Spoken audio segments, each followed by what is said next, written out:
दोस्तों, डेजर्ट रोज एजुकेशन के online platform पर आपका स्वागत है। अपन चौहानों का इतिहास पढ़ रहे थे। पिछली क्लास में जालोर के चौहानों को कंप्लीट किए थे। आज पढ़ेंगे सिरोही के चौहान। जालोर की थोड़ा रिवीजन कर लेते हैं। जालोर का नाम पहले जाबालीपुर था। जाबाली ऋषि के कारण आगे चलकर जालोर पड़ा था। जालोर वृक्ष की अधिकता के कारण कीर्तिपाल ने स्थापना की थी जालोर में, जो चौहान वंश की। आगे बात कर रहे थे कानड़ देव सोनगरा और वीरम देव सोनगरा की। कानड़ देव सोनगरा के समय में सिवाना पर 1308 में अलाउद्दीन खिलजी आक्रमण करता है। सातल देव और सोमदेव, जो कानड़ देव सोनगरा के भतीजे थे, इनके नेतृत्व में सिवाना का प्रथम साका किया जाता है 1308 में। इसके बाद में बात की थी अपन जालोर में आक्रमण किया था अलाउद्दीन खिलजी 1311 में। शुरुआत में यानी लड़ते हैं, युद्ध होता है। कानड़ देव सोनगरा वीर गति को प्राप्त हो जाता है। युद्ध को वीरम देव सोनगरा, जो कानड़ देव सोनगरा का बेटा था, वो लीड करता है।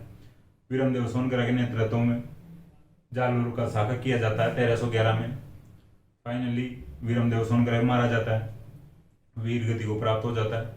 जालोर का पतन होता है 1311 में। अलाउद्दीन खिलजी अधिकार कर लेता है, जलालाबाद नाम रखता है जालोर का। सिवाना की बात अपन करे थे, सिवाना का खेराबाद कर रखता है अलाउद्दीन खिलजी, नाम बदल कर खेराबाद करता है, और जालोर का जलालाबाद करता है। गुलविस्त बेगम थी, जो फिरोजा की दाई थी। फिरोजा और वीरम देव सोनगरा की जो प्रेम कहानी है, ये भी इतिहास में प्रसिद्ध हुई है। 1311 में जालोर का यानी पतन होता है। वहां से जो भी शासक थे या वंशज थे, कुछ बचे हैं तो उनके बाद में जो आगे चलकर जालोर से सिरोही की तरफ आते हैं, और सिरोही में चौहान वंश की देवड़ा शाखा की स्थापना करते हैं। आज सिरोही का जो इतिहास पढ़ेंगे अपन।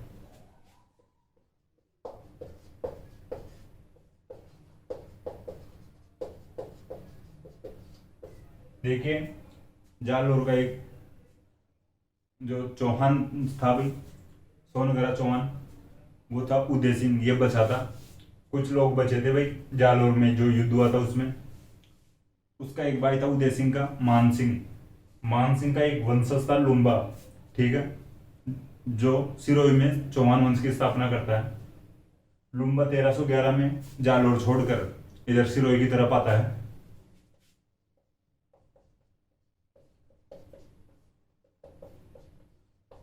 ठीक है, 1311 में सिरोही में चौहान वंश की देवड़ा शाखा की स्थापना करता है।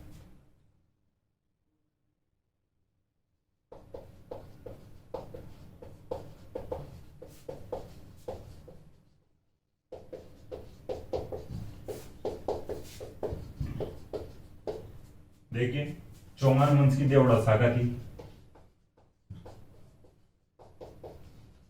जालोर में। चौहान वंश की सोनगरा शाखा थी, सोनगरा चौहान थे जालोर के, और इस सिरोही वाले जो चौहान थे, जो देवड़ा चौहान कहलाते थे। 1311 में चौहान वंश की स्थापना करता है जालोर से आकर लुम्बा, जो मानसिंह का वंशज था, जालोर के मानसिंह का।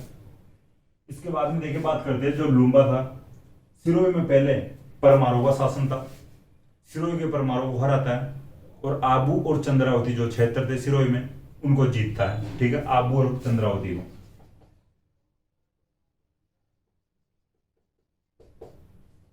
ठीक है, परमारों को हराता है। देखिए, चंद्रावती को राजधानी बनाता है अपनी। ठीक है, लुम्बा 1311 में चौहान वंश की स्थापना करता है, देवड़ा शाखा थी चौहान वंश की। परमारों को हराता है, आबू और चंद्रावती पर अधिकार करता है, चंद्रावती को अपनी राजधानी बनाता है। ठीक है, लुम्बा के बाद में जो शासक हुआ था, शिवबाणु हुआ था। शिवबाणु ने अपनी राजधानी बनाई थी शिवपुरी को, अपने नाम पर शिवपुरी को राजधानी बनाई थी।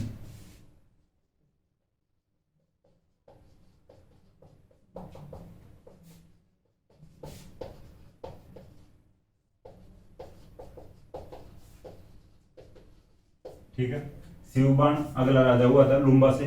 ये शिवपुरी को अपनी राजधानी बनाता है। इसके बाद में बात करते हैं सहसमल की। सहसमल 1425 में सिरोही की स्थापना करता है।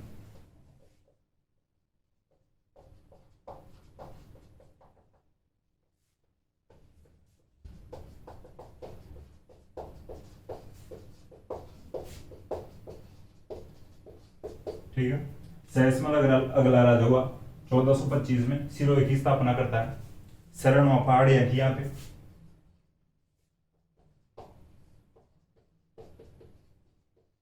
इस क्षेत्र को जीतता है। इस क्षेत्र में जो सहसमल 1425 में सिरोही की स्थापना करता है। ठीक है, देखिए थोड़ा याद रख लिया करो, जो 1425 है इसके अकॉर्डिंग उदय सिंह ने उदयपुर की स्थापना कब की थी? 1459 में। ठीक है, सॉरी 1459 में नहीं, 1559 में। जोधपुर की जोधा ने स्थापना की थी 1459 में। ठीक है, जोधपुर की जोधा ने स्थापना की थी 1459 में। उदय सिंह ने उदयपुर की स्थापना की थी 1559 में। 1488 में बीकानेर की स्थापना की थी। अजमेर ने जो अजयराज ने अजमेर की स्थापना की थी 1113 में। तो वैसे आप सीक्वेंस में याद रख लिया करो। 1113 में अजयराज ने अजमेर की स्थापना की थी। 1459 में जोधा ने जोधपुर की स्थापना की थी। 1488 में बीकानेर की स्थापना की थी। और उदय सिंह ने उदयपुर की 1559 में स्थापना की थी। और 1425 में आपको बता दिया हूं मैं यहाँ पे। अब इसके बाद में आगे बात करते हैं अपन जगमाल की, जो सहसमल के बाद में जगमाल राजा हुआ था।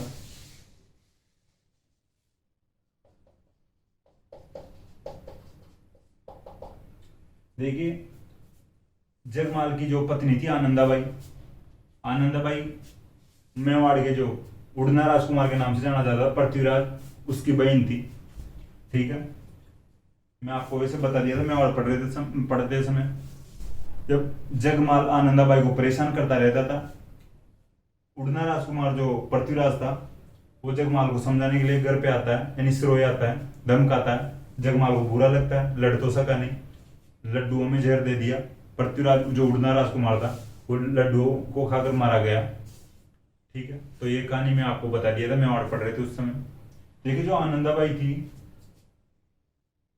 वो जो मारवाड़ की मालदेव की जो माता पद्मा कुमारी, सॉरी मारवाड़ के जो मालदेव की जो माता थी पद्मा कुमारी, वो इसकी जो बेटी थी जगमाल की।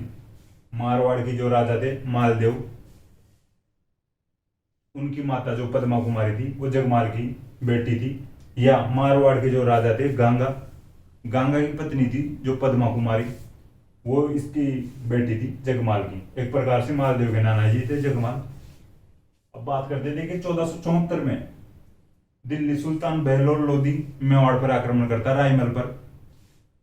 जब रायमल पर बहलोल लोदी आक्रमण करता है उस समय जगमाल रायमल की सहायता करता है मेवाड़ की तरफ से। मेवाड़ की तरफ से रायमल और जगमाल दोनों बहलोल लोदी की सेना को भगाते हैं और हराते हैं। ठीक है, 1474 में।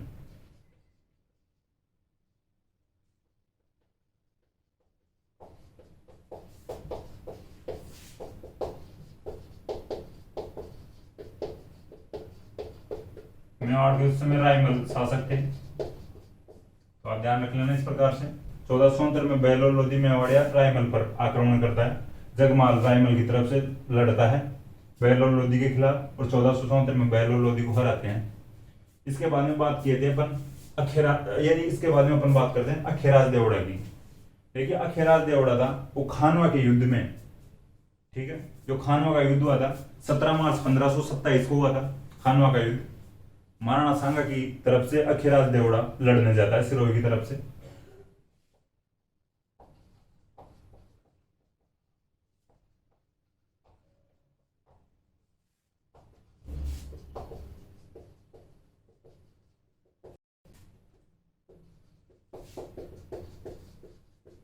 ठीक है, अखेराज देवड़ा खानवा युद्ध में महाराणा सांगा की तरफ से लड़ने जाता है 17 मार्च 1527 को। उड़ना अखेराज के नाम से प्रसिद्ध हुआ था उधर मेवाड़ में। उड़ना राजकुमार जो पृथ्वीराज था, इधर सिरोही का ये अखेराज देवड़ा उड़ना अखेराज के रूप में प्रसिद्ध हुआ था।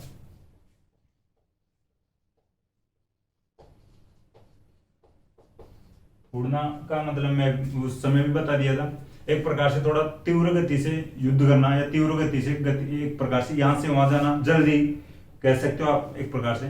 भाई उड़ उड़ कर मान लो, एक प्रकार से एक जगह से दूसरे स्थान में बहुत ही कम जगह में चले जाया करता था। कोई भी आक्रमण हो, कोई भी युद्ध हो, तो उस प्रकार से तो उड़ना की उपाधि दी गई थी इनको। उड़ना के राज के नाम से प्रसिद्ध है और मेवाड़ में पृथ्वीराज था जो उड़ना राजकुमार के नाम से प्रसिद्ध था। इसके बारे में बात करते हैं सुल्तान की। देखिए सुल्तान के बारे में थोड़ा ढंग से पढ़ेंगे। शक्तिशाली थोड़ा शासक हुआ था वो।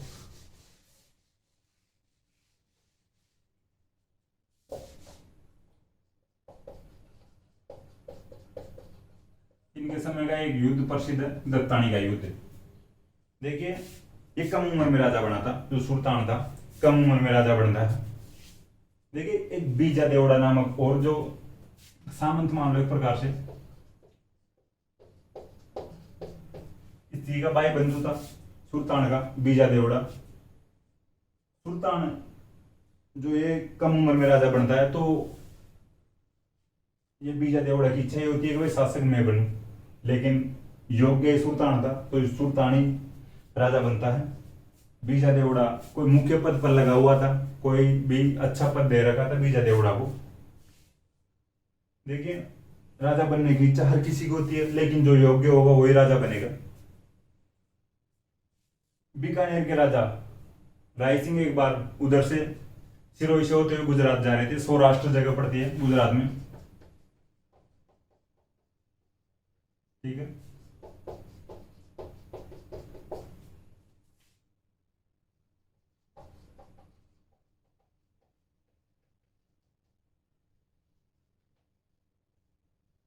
बीकानेर के राय सिंह एक बार सौराष्ट्र जा रहे होते सिरोही से, जो गुजरात में जगह पड़ती है सौराष्ट्र।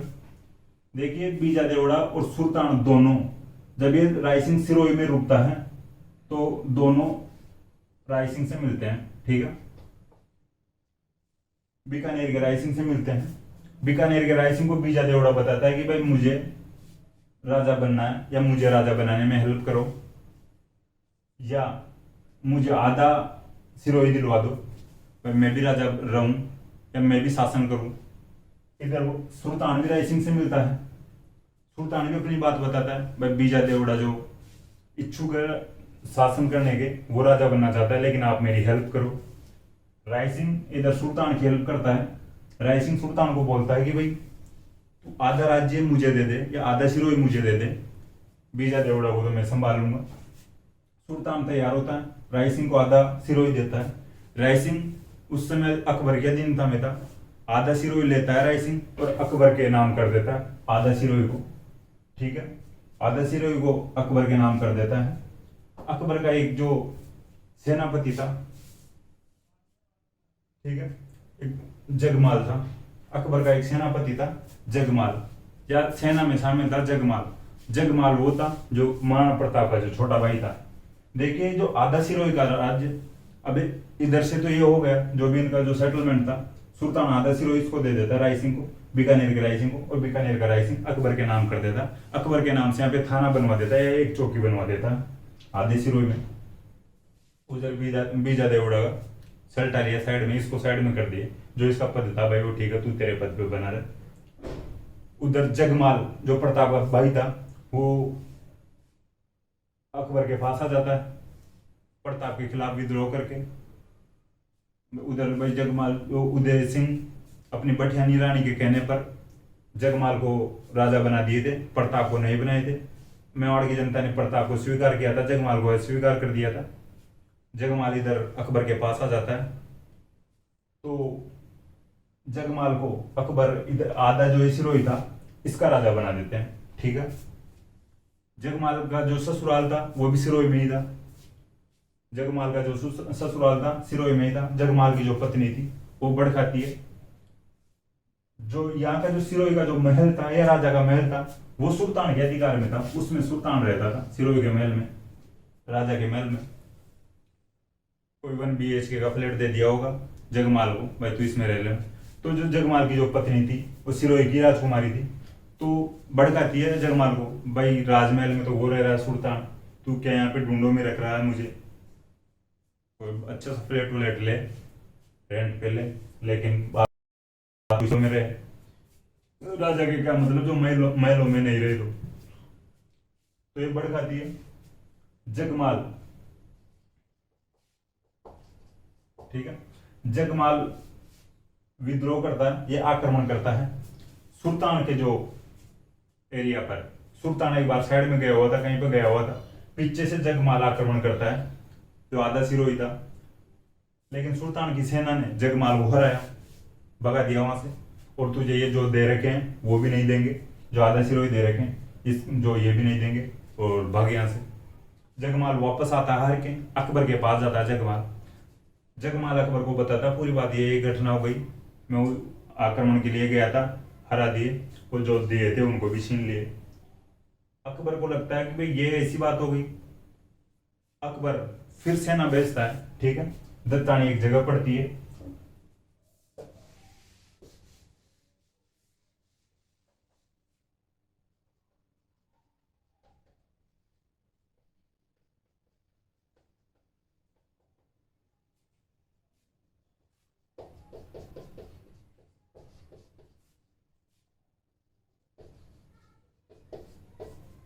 ठीक है।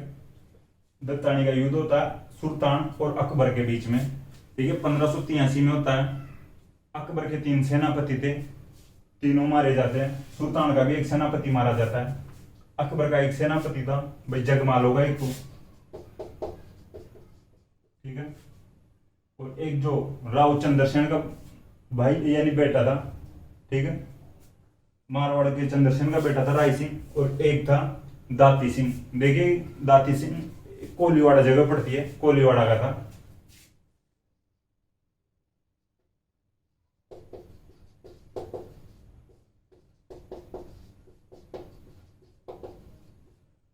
ठीक है, जगमाल था, राय सिंह था। राय सिंह जो था ये मारवाड़ के राव चंद्रसेन का बेटा था। मारवाड़ के राव चंद्रसेन का बेटा था, जो अकबर के खिलाफ लड़ता लड़ता मारा गया था या वीर गति को प्राप्त हो गया था। देखिए लास्ट तक भी अकबर की अधीनता स्वीकार नहीं करता, लेकिन जो मारवाड़ का चंद्रसेन का जो बेटा था राय सिंह, ये अकबर की अधीनता में आ जाता है। मोटा राजा उदय सिंह को उधर अकबर राजा बना देता है। उसके बाद में राय सिंह भी अकबर की अधीनता स्वीकार कर लेता है, अकबर के दरबार में आ जाता है। जगमाल प्रताप का छोटा भाई था, ये या आधा सिरोही का राजा था। तो पहले सुल्तान की सेना के खिलाफ लड़के आया था, हार गया था, तो फिर अकबर के पास आता है, तो दत्तानी का युद्ध फिर होता है, ठीक है। देखिए इनका एक सेनापति था सुल्तान का भी, समर सिंह, तो इसका भी नाम ध्यान रख लेना। ये मारा गया था भाई, ठीक है, इस समर सिंह मारा गया था। और ये तीनों मारे गए थे, तो इसमें हार हुई थी अकबर की। देखिए अकबर की सेना इसमें आ रही थी दत्तानी के युद्ध में, 1583 में हुआ था ये, आप याद रख लेना। आप स्क्रीनशॉट ले सकते हो एक बार, तो मैं पानी पी लेता हूं मैं।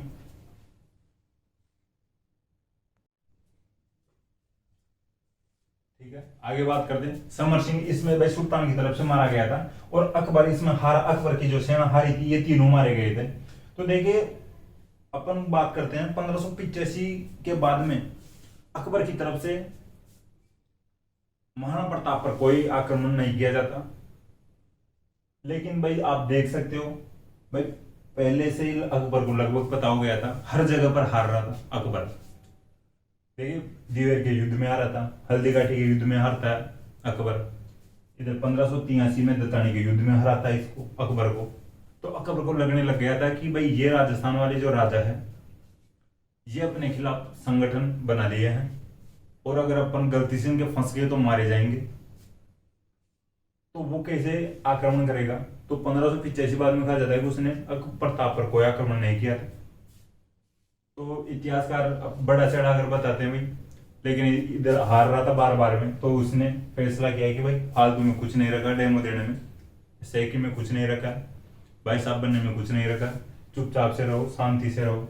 तो इस प्रकार से 1585 बाद में अकबर कोई आक्रमण नहीं करता। बात करते हैं आगे, दुर्सा अड्डा, दत्तानी के युद्ध में अकबर की तरफ से भाग लेते हैं, ठीक है। दुर्सा अड्डा इधर लिख देता हूं, देखिए दुर्सा अड्डा बहुत बड़े इतिहासकार रहे हैं, बहुत बड़े कवि रहे हैं, पुस्तकें लिखते थे। अकबर की तरफ से भाग लेते थे दत्तानी के युद्ध में, दुर्सा अड्डा घायल हो जाते हैं। राजस्थान वाले राजाओं की जो एक विशेष बात थी कि जब अगर खुद की जो सेना के जो सैनिक घायल हुए उनको उठा कर लाओ, उनका इलाज कराओ, लेकिन दूसरों यानी दुश्मन की जो सेना के सैनिक घायल हुए उनको भी उठाओ, जो बचे हैं या बच गए हैं उनका इलाज कराओ। भाई जो मारे गए वो तो एक अलग बात है, लेकिन जो दुश्मन की सेना के जो सैनिक बच गए हैं, घायल हो गए, उनका इलाज कराओ। तो सुल्तान की जो सेना का जो एक कोई सेनापति था, एक कोई व्यक्ति था, तो वो उठाने का काम कर रहा था, घायलों को लाने का काम कर रहा था। उसमें दूसरा अड्डा भी दिखाई दिया उनको। वो क्या करता है, जो सुल्तान की जो सेना का वो चालाक बंदा था, वो जो अकबर के सेनापति थे या सैनिक थे जो घायल थे, उनको मार रहा था। पर मारो इनको, जो घायल है वापस नहीं आएंगे कभी अकबर के साथ ही। दूसरा अड्डा को लगाए अपने को मारेगा। दूसरा अड्डा उसको रोकता है, भाई ये पानी पानी के लिए तरस रहा था, पानी मांग रहा था जोर जोर से। वो जो व्यक्ति था सुल्तान का, वो इसको मारता, लेकिन ये बोलता रुक भाई, मैं चारण हूं, ठीक है। तो चारणों देख, चारण जाति थी, ये चारण जाति, तो चारणों का विशेष रूप से सम्मान करते थे राजस्थान के राजा। वो डायरेक्ट किसी प्रकार से परेशान नहीं करते, सम्मान करते थे चारणों का। तो ये चारण बताता है, लेकिन वो व्यक्ति क्लियर नहीं मानता, भाई मैं कैसे प्रूव करूं या कैसे मानूं कि भाई तू चारण है। दूसरा अड्डा बताता है, भाई दोहों के माध्यम से दूसरा अड्डा उसको बताता है कि मैं चारण हूं। जो इस समर सिंह है, इसके लिए कुछ दोहे गाता है दूसरा अड्डा, तब वो जाकर क्लियर करता है कि भाई चारण है। इसको सुल्तान के दरबार में ले जाता है। सुल्तान को पता लगता है कि भाई दूसरा अड्डा अकबर की तरफ से थे। सुल्तान खुद इनको लेने आते हैं और इनका विशेष सम्मान करते हैं। दूसरा अड्डा को अपने दरबार में रखते हैं। सुल्तान दूसरा अड्डा के ही दरबार में रहे थे लास्ट टाइम में जो सुल्तान थे। दूसरा अड्डा ने एक पुस्तक लिखी थी, राव सुल्तान रा कवि।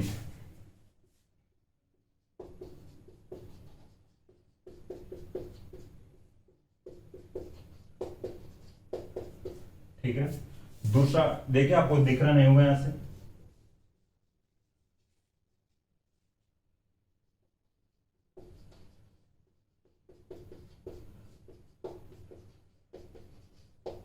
ठीक है, दूसरा अड्डा ने सुल्तान के लिए पुस्तक लिखी थी, राव सुल्तान रा कवि। सुल्तान के दरबार में रहे थे बाद में। देखिए एक और पुस्तक लिखी थी, विरुद्ध छहतरी। ठीक है, दूसरा अड्डा ने लिखी थी।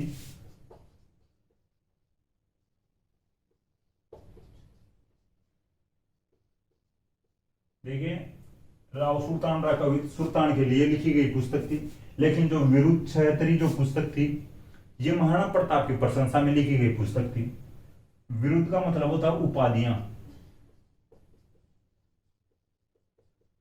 ठीक है। 76 का मतलब है 76। उपाधियां एक प्रकार से प्रशंसा की गई थी। 76 दोहों के माध्यम से प्रशंसा की गई थी महाराणा प्रताप की। दोहे लिखे थे दूसरा अड्डा ने महाराणा प्रताप की प्रशंसा में। तो इस पुस्तक का नाम था विरुद्ध 76। उपाधियां दी गई थी एक प्रकार से दूसरा अड्डा की तरफ से 76 उपाधियां या 76 दोहों के माध्यम से प्रशंसा की गई थी। तो अपन ने यहाँ तक देखा राव सुल्तान यानी राव सुल्तान के बारे में पढ़े। अब थोड़ा और जान लेते, जो अदर फैक्ट है उनके बारे में बात कर लेते। ठीक है, देखिए राव सुल्तान के बारे में और दूसरा अड्डा के बारे में बात कर लिया अपन। दत्तानी के युद्ध में की बात, सॉरी दत्तानी के युद्ध की बात सुनते हैं। जो प्रताप को लगता है उधर सुल्तान जीत गया, खुश होता है। प्रताप अपनी पोती की शादी सुल्तान से करना चाहता था, खुश होकर कि भाई अकबर को हरा दिया है सुल्तान ने, मैं मेरी पोती की शादी सुल्तान से करना चाहता हूँ। प्रताप का एक भाई और था जगमाल के अलावा, सगर सिंह। ठीक है, यहाँ पे लिख देता हूँ सगर सिंह। प्रताप द्वारा पोती की शादी करने की इच्छा जताने पर सगर सिंह नाराज होता है प्रताप से कि सुल्तान से पोती की शादी नहीं करनी चाहिए, क्योंकि सुल्तान ने अकबर के अधीनता में रहते हुए अपने भाई जगमाल को मारा है। ठीक है, इधर जगमाल को मार दिया था सुल्तान की जो सेना ने। तो सगर सिंह को कुछ भाई का विशेष लगा हो रहा था। प्रताप फिर भी नहीं मानता है और जो पोती की शादी करने की इच्छा जता रहा होता, आगे बढ़ता। सगर सिंह मना करता है, नहीं मानता है, लेकिन ये मेवाड़ छोड़कर चित्तौड़ छोड़कर चले जाता है सगर सिंह उधर अकबर की अधीनता में चले जाता है। ठीक है, इधर अकबर की मृत्यु के बाद में जहांगीर शासक बनता है। जहांगीर मेवाड़ के जो सिसोदियाओं में फूल डालने के लिए सगर सिंह को चित्तौड़ का किला दे देता है। ठीक है, चित्तौड़ का शासक बना देता है।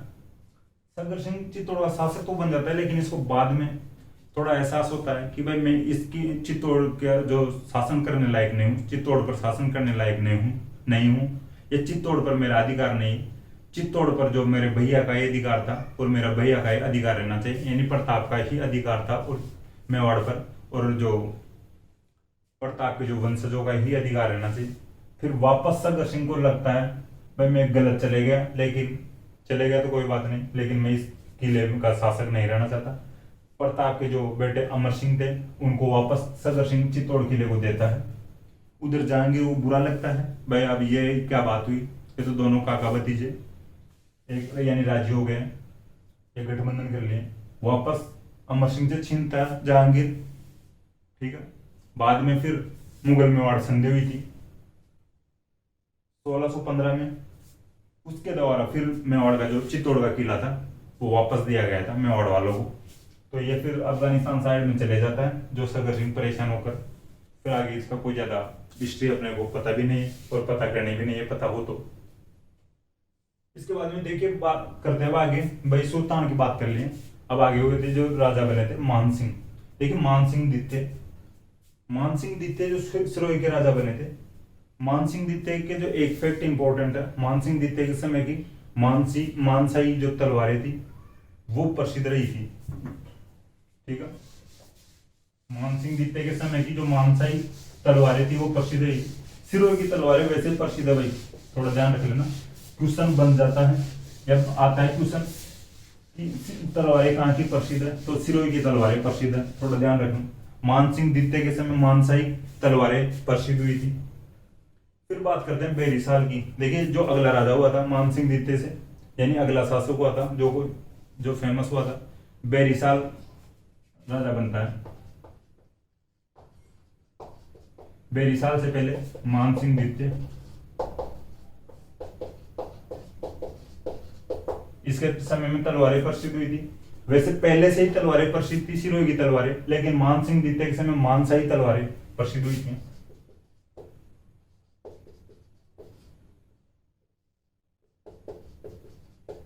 ठीक है, जो बेरिसाल आगे राजा बनता है मान सिंह से। देखिए दुर्गादास राठौड़ की अपन बात किए थे मारवाड़ में, और अजीत सिंह की सहायता करने के लिए दुर्गादास राठौड़ अजीत सिंह को सिरोही के जो कालिंद्री गांव में लाता है, ठीक है। जयदेव पुरोहित के घर पर रखता है, जगदेव पुरोहित के घर पर रखता है सिरोही के। जब जगदेव पुरोहित के घर पर रखता है दुर्गादास अजीत सिंह को, उस समय सिरोही का राजा था बेरिसाल, थोड़ा ध्यान रख लेना इसके बारे में, ये इफेक्ट अपने पास। अब इसके बाद में आगे बात करते हैं शिव सिंह की। शिव सिंह शासक हुए थे, इनसे आगे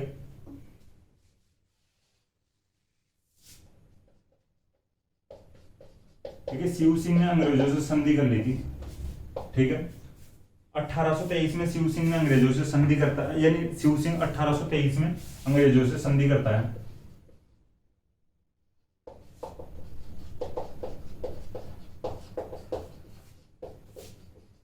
देखिए कहा जाता है कि भाई सिरोही राजस्थान की अंतिम रियासत थी जिसने अंग्रेजों से संधि की थी। कुछ लोग ऐसे भी कहते हैं कि भाई सब लोग अंग्रेजों से संधि कर लिए थे, लेकिन सिरोही वाले इतने शक्तिशाली थे कि अंग्रेजों से संधि नहीं कर पाए थे, अंग्रेज भी नहीं झुका पाए थे। लेकिन ऐसे कुछ बात नहीं है भाई, सिरोही एक छोटी रियासत थी, किसी की नजर में नहीं थी। और सिरोही कहने को तो जोधपुर के अकॉर्डिंग चल रही थी, जोधपुर के संधि हो गई है, जोधपुर इन मारवाड़ ने संधि कर ली है, तो उसी में मानी जा रही थी अंग्रेजों द्वारा। देखिए एक जो मेलिसन ने कहा है सिरोही के बारे में, मेलिसन ने, एक इतिहासकार था मेलिसन, उसने कहा सिरोही के बारे में कि सिरोही ना तो मराठों को कर देता था, ना राठौड़ों का अधिकार में था, ना मुगलों के अधिकार में था, ठीक है। मेलिसन कहता है सिरोही के लिए ना राठौड़ों के अधिकार में रहा है, ना मुगलों के अधिकार में रहा है, ना मराठों को कर देता था। तो कुछ लोग कहते हैं कि अंग्रेजों से भी झुकने में नहीं आया था, अंग्रेजों से भी संधि शुरुआत में नहीं किया था, लेकिन ये बात गलत है। देखिए मैं आपको बताता हूँ जो संधि सबसे लास्ट में की थी, इसकी वजह क्या थी। लगभग राजस्थान की सभी रियासतें 1817 और 1818 के आसपास संधियां कर लेती है, ठीक है। मेवाड़ 1818 में कर लेती है, जोधपुर 1818 में कर लेती है, किशनगढ़ कोटा 1817 में कर लेती है, ठीक है। करौली 1817 में कर लेती है। और भी रियासतें जो 1818 तक संधि कर लेती है, जैसे बीकानेर भी 1818 में कर लेती है, लेकिन जो सिरोही 1823 में करती है। इसका जो रीजन था, देखिए अंग्रेजों की तरफ से 1817-18 में चार्ल्स मेडकॉफ संधियां कर रहा था राजस्थान की सभी रियासतों से। तो ये जो चार्ल्स मेडकॉफ थे, जो मारवाड़ के जो उस समय शासक थे, ठीक है, मारवाड़ के जो मानसिंह थे, जब मारवाड़ की संधि हुई थी, तो उस समय मानसिंह को पूछते हैं कि भाई जो मारवाड़ में कौन कौन सा क्षेत्र आता है, तो वो मानसिंह बता देता पूरे जो क्षेत्र, मारवाड़ वाले क्षेत्र को, और साथ में सिरोही को बता देता। जोधपुर, पाली, नागौर ये क्षेत्र आते हैं, जालोर आता है नाग जो मारवाड़ में, पाली आता है, जोधपुर आता है। जो सिरोही को भी बता देता है, भाई सिरोही भी हमारे क्षेत्र में आता है, मारवाड़ में आता है, लेकिन सिरोही आता नहीं था इसमें। देखिए मानसिंह, फिर बाद में बात होती है, भाई देखिए सिरोही वाले सोचते शिव सिंह, भाई यार सब रियासतों से अंग्रेज ज्यादा के संधियां कर रहे, लेकिन अपन ने कौन सा गलत काम किया अंग्रेजों के साथ जो अपने से संधि नहीं कर रहे। जींस वगैरह सिलवा यानी लालू के रख रखे थे, भाई पहनेंगे अंग्रेजों जैसे बनेंगे, कुर्ते पजामे यानी वो जो पैंट कोट पहनेंगे। लेकिन ये खुद फिर शिव सिंह अंग्रेजों के पास जाते हैं 1823 में, जब सबर ही नहीं रहा इनके, तब जाते भाई हमने क्या गलत किया। तो पूछते हैं अंग्रेज, भाई तुम्हारी कौन सी रियासत है, तो सिरोही है हमारी। तो कहाँ पड़ती है, तो मैप में बता दिया भाई ये यहाँ पे, ये तो हमारे अधिकार में, हम संधि कर ले इससे। तो किस कहाँ पे कर लिए, जो शिव सिंह बोलता है, तो हमने मान सिंह से कर लिए और ये मारवाड़ में आती है। तो शिव सिंह बताता है ऐसा कुछ नहीं है, ये हमारी अलग से रियासत है। मान सिंह के पास आते हैं, मान सिंह जो जेम्स टोड मान सिंह का अच्छा दोस्त था, अंग्रेज जो मान सिंह बोलता है भाई हमारे क्षेत्र में आता है, चाहे जेम्स टोड से पूछ लो। जेम्स टोड किताबें पढ़कर बताता है भाई ऐसा तो नहीं है, मारवाड़ में तो नहीं आता है, तो अलग ही रियासत है। देखिए फिर शिव सिंह यानी मान सिंह बताता है, वह अभय सिंह जब अहमदाबाद आक्रमण के लिए गए थे, अहमदाबाद युद्ध के लिए गए थे, तब सिरोही वाले अभय सिंह की अधीनता में गए थे। तब शिव सिंह बताता है भाई ऐसा कुछ नहीं था, अभय सिंह खुद मुगलों की अधीनता में अहमदाबाद युद्ध के लिए गया था, तो अभय सिंह को मुगलों ने सेनापति बना दिया। तो सिरोही वाले की क्या गलती है, वो तो मुगलों की अधीनता में गए थे, ठीक है। फिर मान सिंह कहता है कि सिरोही का कोई राजा तीर्थ यात्रा पर गया था, तब सिरोही को लिख कर गया था यहाँ पे जोधपुर वालों के या मारवाड़ वालों की, भाई आप रक्षा करना। फिर शिव सिंह बताता है ऐसा कुछ नहीं था, आप मजबूरी में उसको अपने अधिकार में लिए थे, उसको पकड़ लिए थे, जो सिरोही का राजा तीर्थ यात्रा पर जा रहा था, एक प्रकार से उससे साइन करवाए थे, ऐसा कुछ नहीं था। तो इस प्रकार फिर 1823 में अलग से अंग्रेज सिरोही से संधि करते हैं, ठीक है। अपन ने यहाँ तक बात कर ली, आज सिरोही का इतिहास कंप्लीट कर लिया। 1823 में यानी राजस्थान की अंतिम रियासत थी जिसने अंग्रेजों से संधि की थी, तो इस वजह से ये बच गई थी, ये छोटी सी रियासत थी, तो लास्ट में संधि करते हैं। तो दोस्तों मुझे आशा है कि क्लास आपको पसंद आएगी। क्लास आपको पसंद आए तो क्लास को लाइक करें, कमेंट करें, अपने दोस्तों के साथ शेयर करें। थैंक यू दोस्तों।